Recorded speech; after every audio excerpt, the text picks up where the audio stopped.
Gracias, Eric. Buenas tardes. No sé si ya vieron sus guías, jóvenes. Ya, Qué bien. todavía no. A ver, Miguel, ya que usted ya vio la guía, entonces me puedes ayudar con la clase acerca de lo que son normas. En este caso son parte de lo que es el tema de conocimientos básicos de la contabilidad general. Pero ya dentro se recuerdan que hace 15 vimos lo que son las NIF. Ahora vamos a entrar viendo lo que es las NIF para pymes. Entonces, Miguel, si me puedes ayudar con el análisis de las NIF para pymes. Ay, no sé yo porque yo. Solo porque usted dijo que sí ya vio la guía, entonces Sí, ya lo leí, pero ¿por necesito, qué yo? necesito de sus... Según yo estaba viendo, es como, es algo casi similar a lo que usted nos explicó, a lo de los pequeños contribuyentes y todo eso, Ajá. a como las reglas y déjeme acordarme que lo leí ahorita en la mañana. Eh, Eran donde mencionaban que en algunas se daban declaraciones o algo así, decía. Sí, en este caso, cuando hablamos lo que son las NIF para pymes, no es igual que las NIF plenas. En una diapositiva más adelante vamos a ver la diferencia entre esos dos. Por ejemplo, tanto lo que es la NIC, tanto lo que es la SIC, tanto que es las NIF para pymes, son emitidas por el Consejo de Normas Internacionales de Contabilidad, es decir, el CIAP, son sus siglas. Entonces, ellos son los encargados de emitir esos juegos completos de las normas. ¿Y quiénes son esas personas? Son los contadores públicos, es decir, son especialistas en normas. Ellos cada año, cada 2 años, ellos nos indican cuáles son las normas, por ejemplo, las que son la NIC 16, ya se emiten lo que es la NIF 17, entonces son ellos los quienes actualizan cada año esas normas. Son los encargados, por ejemplo, nosotros somos los contadores públicos, entonces omitimos una norma este año, entonces agregamos o se omiten por párrafos o se quitan o eh, ya ellos actualizan cada año esas normas y son los encargados de omitir esas normas, tanto lo que es las NIC. Entonces, desde el año 2009, ellos realizaron o publicaron a nivel mundial esas normas. Al igual que ellos, lo que ellos pretenden es llevar o aplicar lo que son los principios de la contabilidad. La mayoría de las empresas, dependiendo a qué se dedican o cómo está clasificado las empresas, si son empresas grandes, si son empresas pequeñas empresas, entonces es ahí donde ellos tienen que aplicar dentro, dependiendo de cada país, ya a nivel internacional, en este caso, por ejemplo, lo que es Estados Unidos o en México, en Chile, ellos aplican esas normas. Casi la mayoría de Guatemala son NIF para pymes. ¿Por qué? Porque no manejamos las grandes empresas. Entonces, es ahí dependiendo cada país, ellos aplican lo que son las normas. A eso se refiere cuando hablamos de las NIF para pymes dentro del Consejo de Normas Internacionales de Contabilidad. Al igual que dentro de lo que es la diferencia en estos dos, tanto lo que es las NIF y las NIF para pymes. Ahora viene, Hervis, ¿me puedes ayudar con la diferencia?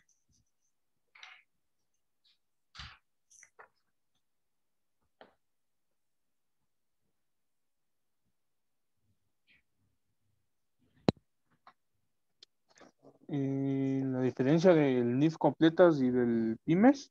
Así Bueno, es. el completas es para contabilidades públicas que cotizan en bolsa, para también entidades financieras y denso contenido exige abundante divulgación. Y el NIF para pymes dice que es para entidades que no tienen contabilidad pública, que no cotizan en bolsa, su contenido es simple en 35 secciones y se eliminan varios temas como la ganancia por acción, información financiera intermedia, tratamiento de Ajá. seguros, entre otros. ¿Qué Esos son entendió los que dicen. usted acerca de lo que leyó? Aparte de lo que ellos contabilizan, son contabilidades públicas que cotizan, la comparación.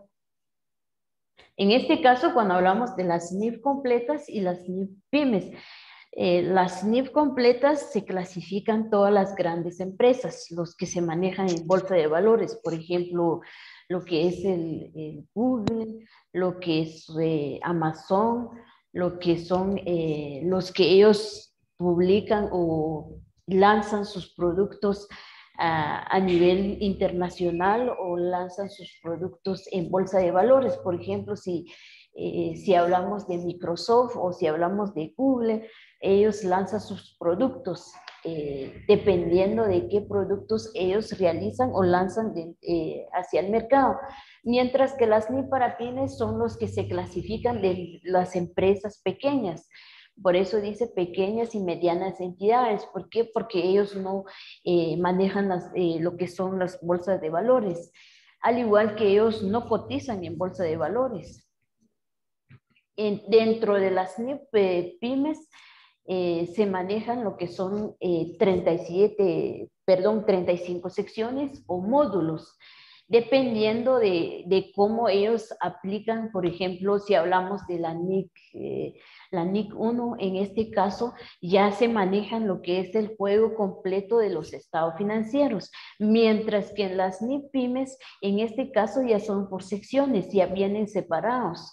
Entonces, es lo que, o es la diferencia entre ellos dos, tanto las NIF completas como las NIF para pymes.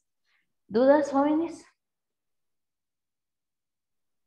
Por No, sí. ejemplo, No sé, gracias. Por ejemplo, en este caso, si hablamos de lo que es el área de presentación de los estados financieros, en este caso ya estamos hablando de lo que es el estado de situación financiera, el estado de resultado, el flujo de efectivo, cambio de patrimonio, las notas a los estados financieros. Si se dan cuenta, donde aparecen aquí NIF para pymes de la sección 3 a sección 8, pero mientras cuando hablamos de las NIF completas, es decir, de la NIC 1 a la NIC 7. En este caso, cuando hablamos de la NIF, de la sección 3 a la sección 8, ellos no permiten la presentación de sus estados financieros, tanto lo que es el resultado como la ganancia acumulada. Y al igual que el cambio de los estados, el cambio del patrimonio de los estados financieros. Dentro de la sección 3 y sección 8 sí permiten, pero mientras que en la NIC completas, es decir, de la NIC 7 a la NIC, a la NIC 1 a la NIC 7, no se permiten esa opción. Entonces, eso es la diferencia que ellos realizan dentro de tanto de lo que es la NIC como la NIC para pymes. Al igual que, por ejemplo, si hablamos de la sección 14 a la sección 15, dentro de lo que es NIF para pymes, en este caso, los estados financieros, ellos se miden por lo que es el valor razonable, si existen precios de cotización, tanto el costo como el método de la participación, mientras que en NIF 11 y NIC 28 en este caso solo aplican el método de participación. Entonces, eso es la diferencia que ellos aplican en cada uno de las NIF. No solo es de aplicar nada más, sino que hay momentos que en cada NIF permiten y en la otra NIF, por ejemplo, NIF pymes no permiten o en la NIF completa sí permiten, pero en la NIF pymes no permiten y en la NIF completa sí permiten. Entonces es ahí donde hay que realizar una comparación de las NIC, tanto las NIF como las NIC. Si se dan cuenta, si hablamos de lo que es la sección 17, que habla acerca de la propiedad, planta y equipo. Y la NIC 16 nos indica que la revaluación no permite dentro de la sección 17, mientras que en la NIC 16, en este caso, sí permite lo que es el modelo de costo, tanto el modelo de revaluación. Cuando hablamos de la NIC 16, dentro del modelo de revaluación, por ejemplo, un terreno. Nosotros hace 2 años compramos un terreno de un valor de 150,000, un ejemplo, o 80,000. Entonces, ya en la actualidad, ese terreno ya no va a costar como es, Marlene. Ya no va a costar. ¿Por qué? Porque viene un especialista en la revaluación, es decir, eh, viene alguien que nos dice, no, ese terreno ya no va a costar como 80,000, ese terreno ya va a costar medio millón o 1,000,000 de quetzales. Entonces, eso es la revaluación, el modelo de revaluación, mientras que en la NIC, en la sección 17, no lo permiten. ¿Por qué? Porque ellos solo aplican de la vida útiles de cada bien. Por ejemplo, ellos hacen la revaluación o ellos realizan dentro de lo que es la sección 17, por ejemplo, si hablamos de un vehículo, ¿cuánto de vida útil tiene un vehículo? A ver, jóvenes. Dependiendo del uso que le den. Dependiendo del uso, pero según lo que es el Código de Comercio o lo que es el decreto 10-2012, ¿cuánto es la vida útil de un vehículo?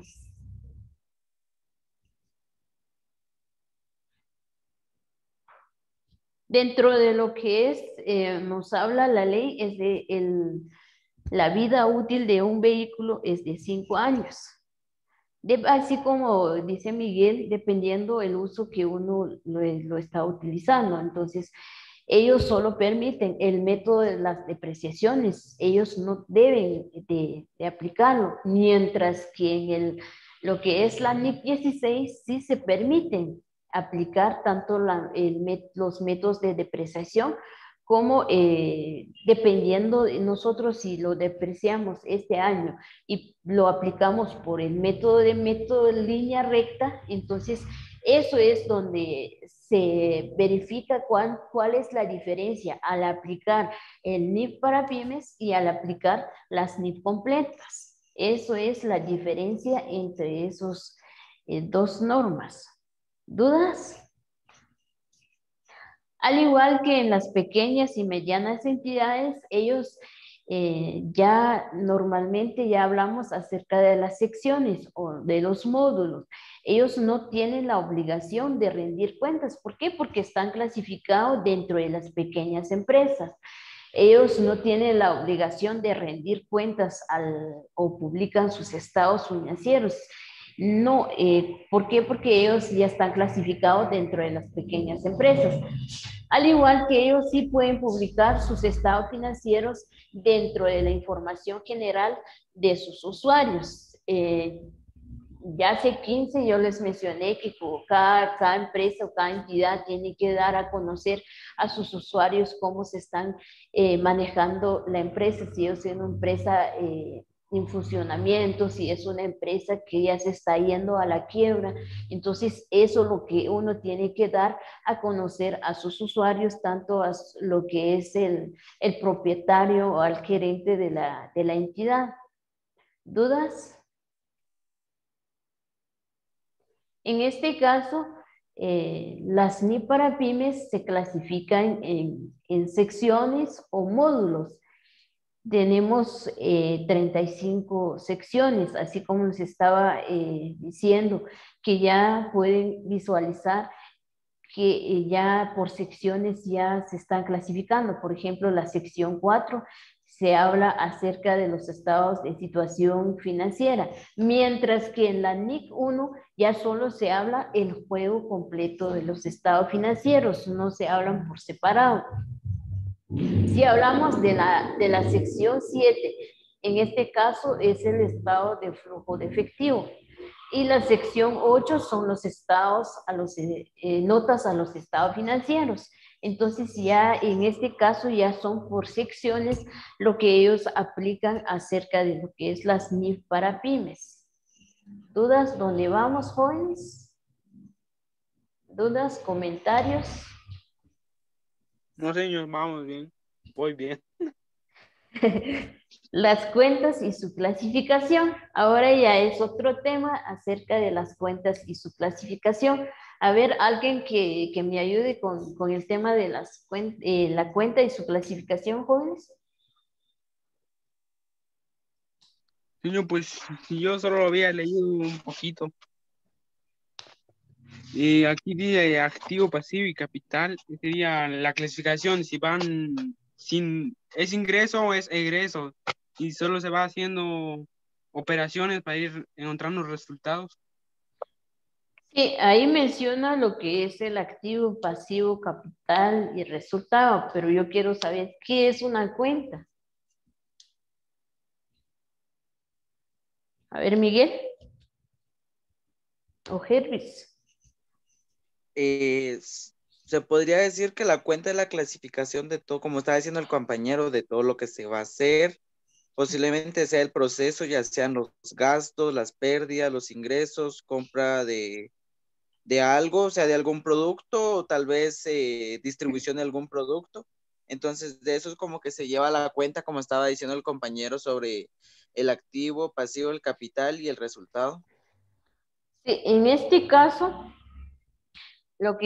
cuando hablamos de cuentas son todos los rubros de cada una de las operaciones que maneja la entidad. Por ejemplo, caja y bancos, mobiliario y equipo, mercaderías, compras, ventas, IVA por cobrar, IVA por pagar, proveedores, préstamos bancarios a largo plazo, tanto a corto plazo. Esos son las cuentas, son los que integran lo que es el activo, son los que integran lo que es el pasivo, tanto el capital como el resultado. Se recuerdan que el resultado lo registramos todo lo que son los ingresos o gastos. Es donde nosotros tenemos que dar a conocer si dentro de lo que es el periodo o lapso o dentro del periodo contable, si surgió una ganancia o una pérdida, entonces es ahí en el estado de resultados donde nosotros tenemos que evaluar cómo se está yendo nuestra empresa. Eso es una cuenta. Dentro de la clasificación, lo que es las cuentas, al preparar los estados financieros, es muy importante saber clasificar lo que son los rubros de cada uno de que se está manejando la empresa. En este caso, encontramos lo que son los grupos se dividen en dos, lo que son reales, tanto los nominales. Dentro de las reales encontramos el estado de situación financiera y cómo está conformado el estado de situación financiera. En este caso está conformado todos los rubros del activo, todos los rubros del pasivo y el capital, mientras lo que son los grupos nominales, en este caso son el estado de resultado. ¿Y cómo vamos a encontrar o cómo está estructurado el estado de resultado? Está estructurado por ingresos y los gastos, es decir, nosotros realizamos una venta, en este caso nos genera ingresos, pero si nosotros realizamos pagos de nuestros empleados o compramos mercaderías, en este caso nos genera un gasto. Entonces debemos de saber cómo clasificar cada uno de los rubros dentro de los grupos, tanto lo que es el estado de situación financiera como el estado de resultados. ¿Dudas? En No. este caso, cuando hablamos de lo que es las cuentas nominales o dentro de lo que es el resultado. También lo conocemos como cuentas de gastos, tanto lo que son gastos, tanto que son los pérdidas y ganancias dentro del estado de resultado. No se le olvide, jóvenes. Cuando hablamos del estado de resultado, en este caso, es ahí donde podemos llamarlo como pérdidas y ganancias, al igual que las ganancias acumuladas. Dentro de las pérdidas o gastos encontramos o siempre nos da un saldo deudor. ¿Por qué? Porque son sueldos, por ejemplo, los sueldos pagados, comisiones pagadas, alquileres pagados. Dentro de lo que es el libro, tanto lo que es el libro diario como el libro mayor, se manejan la T gráfica. ¿Por qué? Porque nos da un saldo deudor cuando el debe es mayor que el haber. Entonces ya sabemos que nos da un saldo deudor, pero es al contrario. Cuando el haber es menor que el debe, entonces nos da un saldo acreedor. En este caso, al igual que cuando nosotros realizamos el balance de saldo, lo trabajamos a doble folio, igual que en el libro mayor, si nosotros lo podemos realizar en forma de T gráfica o a doble folio, nos dan el mismo resultado. ¿Por qué se trabaja? Porque acá es en la T gráfica. Aquí aparece lo que es el debe y lo que es el haber. Si se dan cuenta, 55,000 más 5,000 nos dan 60,000. Y eso quiere decir que el lado debe es mayor que el haber. ¿Por qué? Porque en el haber solo aparecen 30,000. La diferencia de esos dos nos da 30,000. Entonces tenemos un saldo deudor. A eso se refiere. ¿Dudas, jóvenes? No, ninguna por el momento. Gracias. Vamos bien, señor. Ahora vamos a ver acerca de lo que son las ganancias o productos. A ver, que alguien que me explique.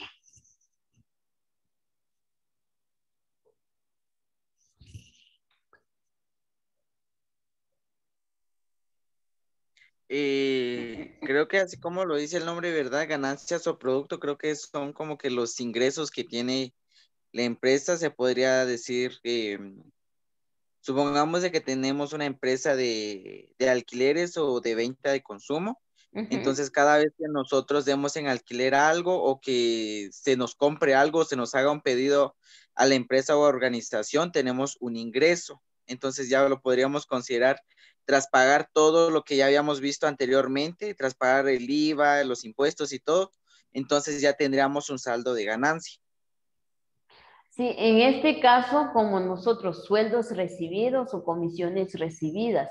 En este caso, por ejemplo, si nosotros vamos a trabajar a otra empresa o nos dicen, nos ayuda a vender nuestra mercadería, pero nosotros la opción que tenemos que dar es, está bien, pero sobre de cuánto comisión estamos hablando.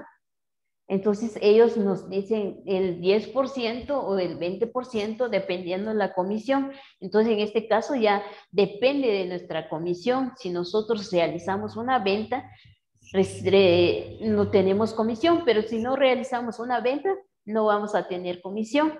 Entonces, por ejemplo, si nosotros realizamos venta de mercaderías 250,000, entonces en este caso el vendedor recibe una comisión, nos genera ingresos, pero al igual que tiene un saldo acreedor lo que es las ventas. Se recuerdan que ventas siempre registramos lo que es en el haber, pero nos genera ingresos, es decir, nos genera ganancia, por eso nos dan un saldo acreedor.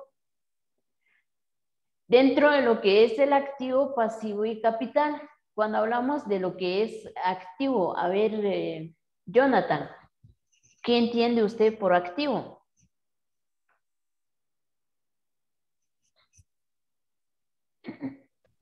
Pues como lo dice, es donde se constituyen todos los recursos y bienes de cada persona, porque debe de tener sus propios derechos. Ujú. En este caso, cuando hablamos de lo que es el activo, está conformado todos los bienes y derechos de la empresa. Si se dan cuenta, a la par aparecen lo que es caja y bancos, que está conformado por billetes, monedas y depósitos bancarios. Las cuentas por cobrar, tantos documentos por cobrar, los clientes, inventario de mercaderías o propiedad, planta de equipo, edificios. ¿Por qué? Porque ya el propietario ya tiene derecho acerca de sus bienes. Es lo que nos refiere cuando hablamos de activo. Pero cuando hablamos de pasivo, a ver, Hervis, ¿qué entiende por pasivo?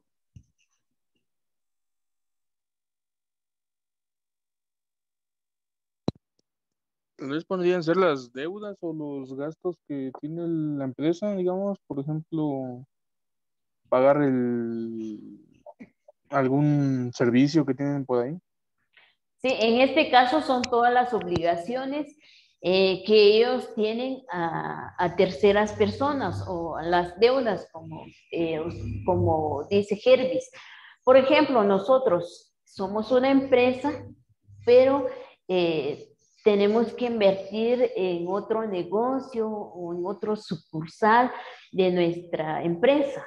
Por ejemplo, nosotros tenemos una cooperativa y somos socios de esa cooperativa, pero en tal lugar no hay servicio de cooperativa o le faltan, no hay muchas cooperativas, no hay mucha competencia. Entonces, como socio, como propietario de nuestra empresa, vamos a poner un sucursal, por ejemplo, en Chupol o en Chiché o en Quiché, pero no tenemos lo suficiente capital. Entonces adquirimos un préstamo en X banco. Entonces nosotros como empresa tenemos la obligación de pagar ese crédito, al igual que ahí clasifica dentro de lo que son los documentos por pagar.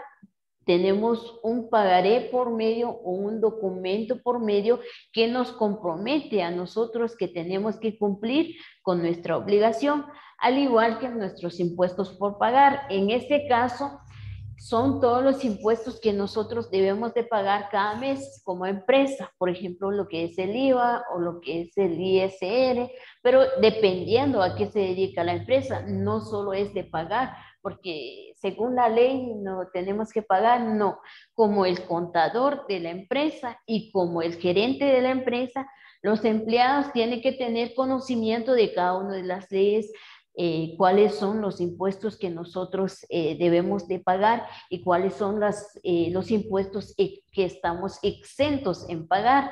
Entonces, al igual que si nosotros tenemos un préstamo y hipotecamos lo que es la propiedad de la empresa, entonces es muy importante dentro de lo que es el pasivo. Dentro de lo que es el patrimonio o el capital, en este caso son todos los derechos del propietario que tiene, tanto lo que es un negocio individual o una persona individual o una persona jurídica.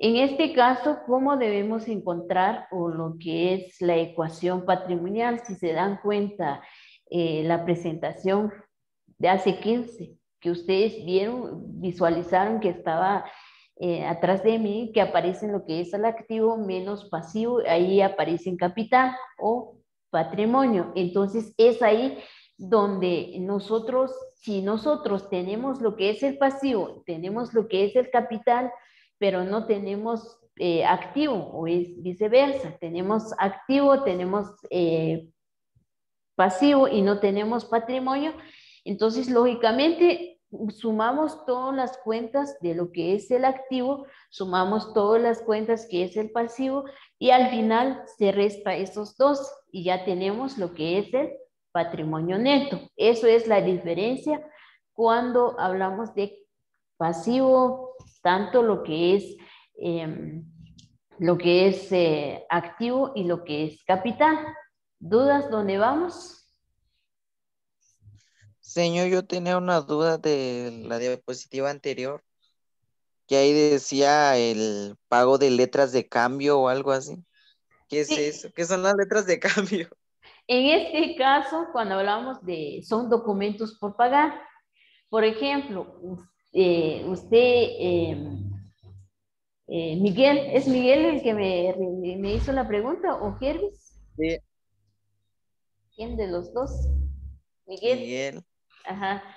Por ejemplo, Miguel, usted tiene su empresa, pero usted la actualidad del COVID, ya sus clientes no llegan a pagar, ya el 50% o el 20% de sus clientes está en mora. Y como usted tiene que pagar lo que son los pagos de sus empleados, tiene que realizar otras inversiones, ya nuevos clientes llegan en su empresa o en una cooperativa, le piden créditos, pero usted ya se quedó en casi el 10%, ya solo tiene el 10% de su capital. Entonces usted lo que hace, vas en un banco, en X banco o en otra cooperativa, pides un crédito de $500,000 o de 1 millón de quetzales. Entonces ahí ya hay un documento por medio que donde dice que usted tiene que cumplir con esa obligación.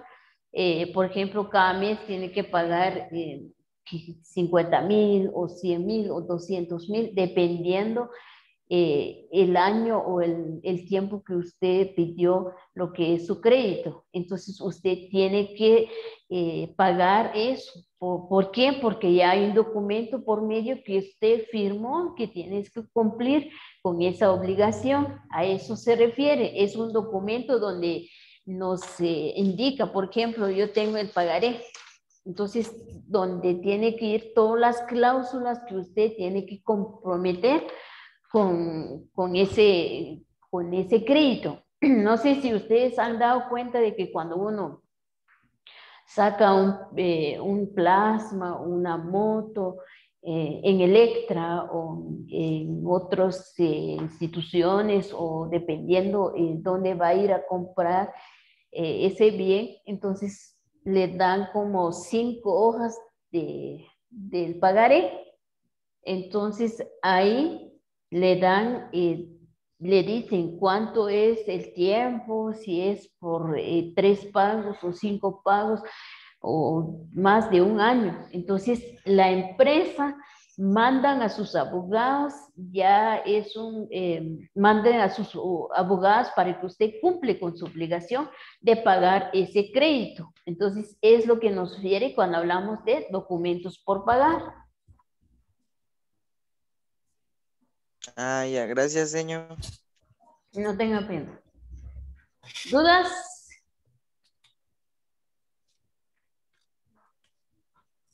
No.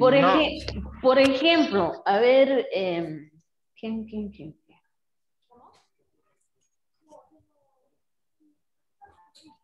Por ejemplo, Eric. Por ejemplo, usted compra un vehículo, por ejemplo, este vehículo, o lo pueden observar, aunque sea chiquito, pero ahí este vehículo compró Eric. Y como él sale con sus amigos, invita a Jonathan, invitan a Miguel, a Jervis, salen a pasear los fines de semana, van a ir a Pana o no sé a dónde van a ir, o a Shela a comprar. Y como ellos, al igual que Eric, utilizan ese vehículo a ir a estudiar, en el instituto. Entonces, ¿dónde tenemos que clasificar ese vehículo? ¿Será que es una ganancia dentro de lo que es el activo o es una pérdida? ¿O dónde tenemos que clasificar? ¿Es activo o es un pasivo? A ver, jóvenes, Yo considero que es un pasivo, ¿por qué es un pasivo? porque con los viajes que hagan, no solo se le tiene que invertir en gasolina, sino que también en reparaciones o mantenimientos, y eso generaría un ingreso para quienes lo usen. Y pero Un sí, egreso que diga.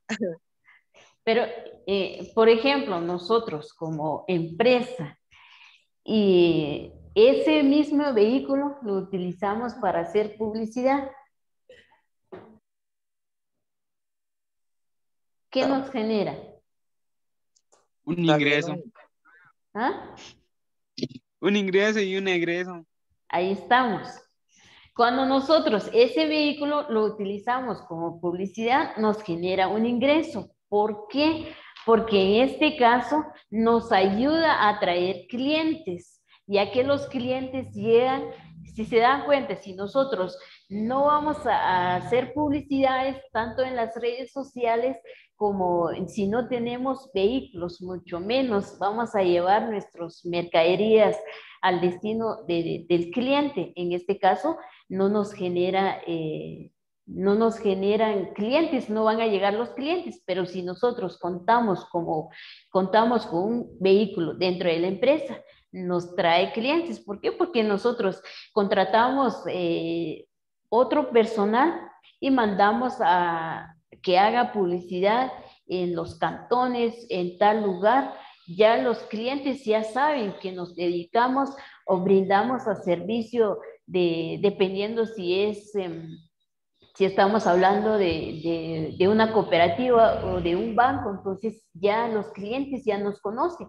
Pero si compramos ese vehículo solo a pasear, a molestar con los amigos, en este caso ya nos generan pérdidas, no nos generan ingresos. Entonces ya clasificamos dentro del activo y tenemos que diferenciar en qué momento clasificamos dentro del activo y en qué momento clasificamos como un pasivo. Eso es la gran diferencia. ¿Dudas, jóvenes?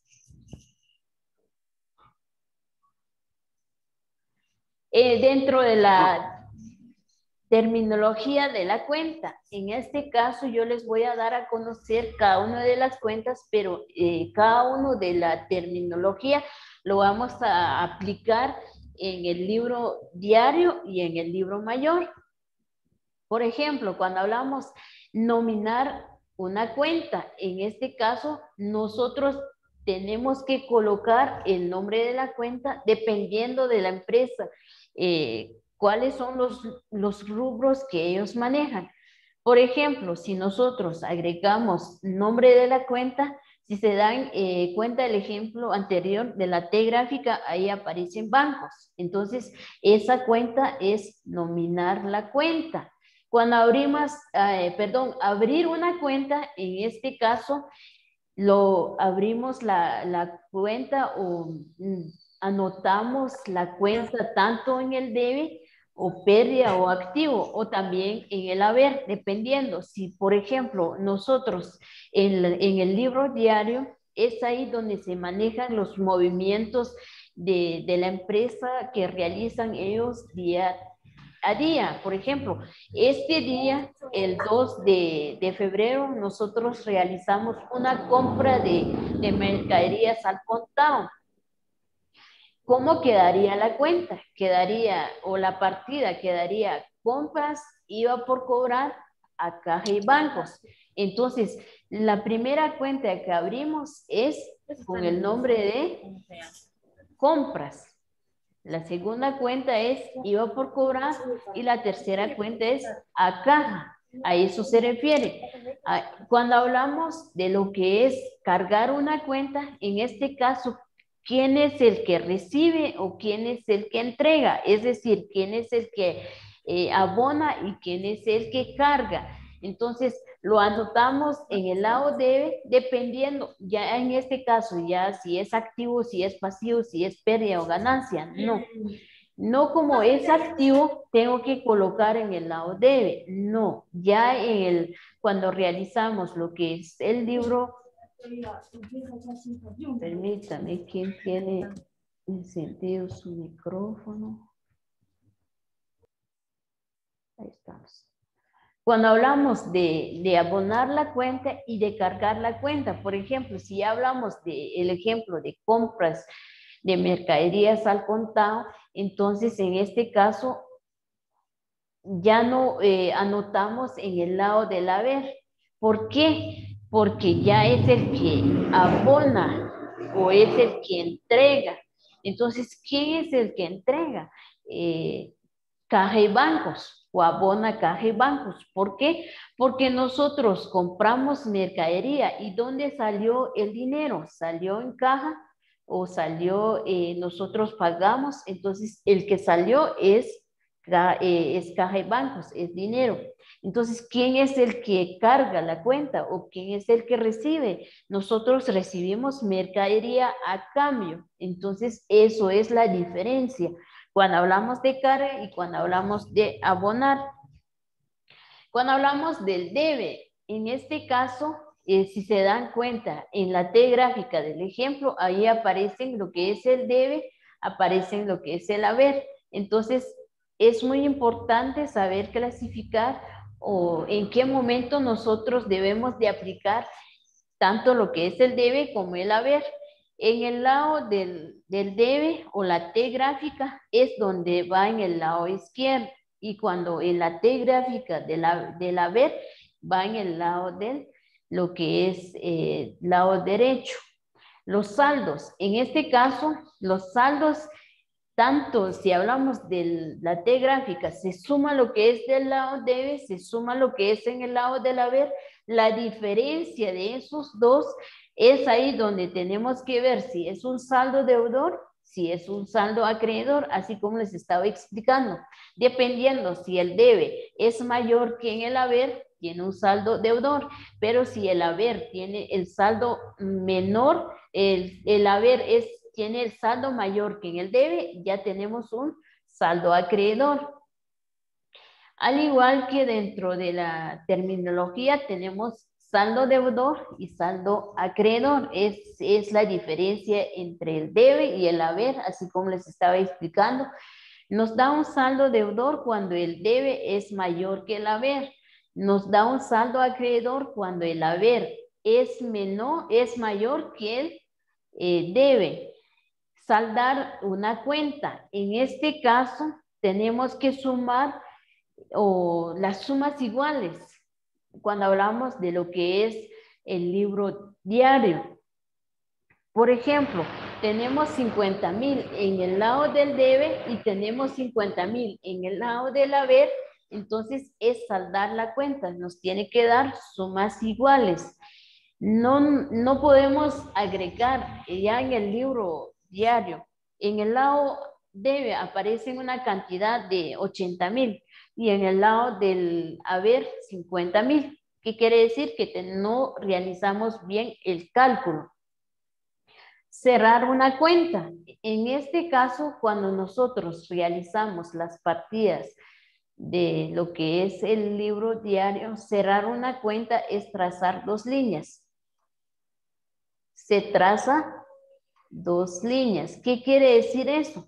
Que ya no, que es ahí, se queda registrado la cuenta, ya no podemos agregar más cuentas, ya no podemos agregar más cantidades, sino que es ahí donde se queda la cuenta. Por ejemplo, ventas de mercaderías al contado. En este caso, quedaría la partida caja y bancos, ventas e IVA por pagar. Entonces ya cerramos con dos líneas. Agregamos una pequeña explicación y donde termina la explicación es ahí donde se cierran las dos líneas.